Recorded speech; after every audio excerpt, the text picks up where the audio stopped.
Hi සුබ දහවලක් හැමෝටම හොඳින් ඉන්නව නේද? අද මම කතා කරන්න ළමයි මැදිවියේ කාන්තාවක් මුහුණ පාලා තියෙන අකරතැබ්බයක්, ගැටලුවක්, හිංසාවක්. ඇය පීඩාවට ලක් වෙලා තියෙනවා. මේක මොකද්ද මේ?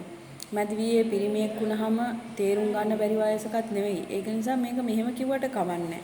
පොඩි උන්නම් අවුරුදු 30න්වත් පහළ උන්නම් හරි උන්ට තේරෙන්නේ නැහැ උන්ගේ නාහෙට අහන්න නැති වයස කියනවත් උනා. මේව තලත් ඈනි වෙලා මැදිවියේ මිනිස්සු වුණාම ගෑනු පිරිමි දෙපාර්ශ්වයේම යමක් තේරුම් කරලා දුන්නාම තේරුම් ගන්න පුළුවන් ඔළුවක් තියෙන්න එපා නේද? ඉතින් එහෙම නැති වුණාම තමාගේ සහකාරිය කොයිතරම් අසරණ වෙනවද? දරුවෝ ඉස්සර සමාජයේ ඉස්සර අනන්ත අසරණ වෙනවා මේ මිනිස්සයා. ඒ මිනිස්සයා මේකෙන් බේරෙන්න බැරිද මේ මිනිස්සයා රටින් පැනලා හරි යන්න රටින් පැනලා වෙන රටකට යන්න ලෑස්ති වෙලා. එහෙම හරි කරනවා කියලා මට කිව්වා. මේ මිනිහා මේ පිරිමි කෙනා කැමති තමන්ගේ ගෑණිව වෙන මිනිහෙක් එක්ක හැසිරෙනවා බලාගෙන සතුටු වෙන්නලු. ඒ බිරිඳ පොඩ්ඩක්වත් ඒකට කැමති නෑ. ඒ බිරිඳ ඩිංගකටවත් ඒ දෙයට කැමති නෑ. මගේ මේ වයසට ගැලපෙන ඒවද නංගි මේවා.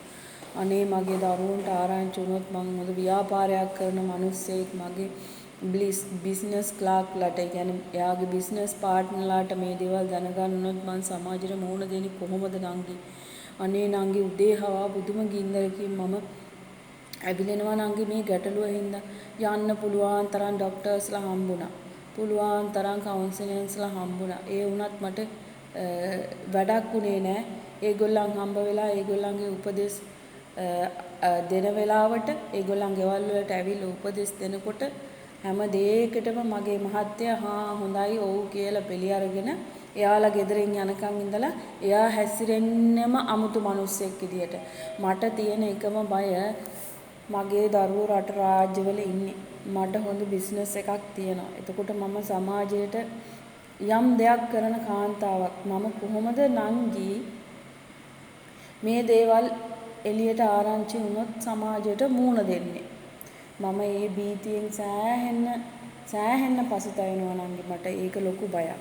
මම දැන් කල්පනා කරලා තියෙන්නේ මේ රටින් පැනලවත් යන්න වෙන රටකටවත් බිස්නස් සේරම විකුණා දාලා යනවා කියලා හිතාගෙන ඉන්නේ මගේ දරුවෝන්ගේ මගේ නම්බුව ගැන හිතලා. මට ඒ තරම් පීඩාවක් නංගි මේක. මගේ මහත්තයා එක්කන් වෙන පිරිමි කෙනා මගේ දරුවන්ටත් වඩා බාල කෙනෙක්. අනේ කිව්වට විශ්වාස කරන්න නංගි මම පිළිකුල් සහගත ජීවිතයක් ගෙවන්නේ.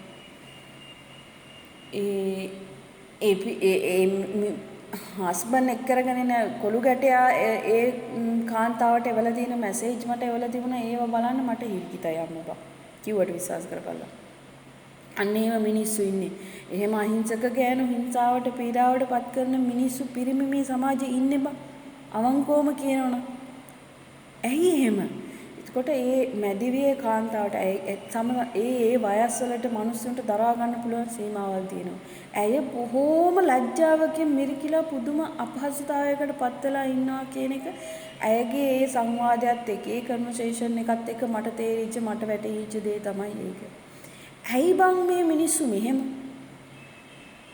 ඇයි තමන්ගේ සහකාරියගේ හැඟීම් දැනීම් වලට ගරු නොකර ඇයි මේ හිංසාකාරී විදිහට හැසිරෙන්නේ? පව් මචං අහිංසක ගෑනු. අවංකවම පව් මේ ගෘහස්තව හිංසනයට ලක් වෙන මේ අහිංසක ගෑනු මචං පව්.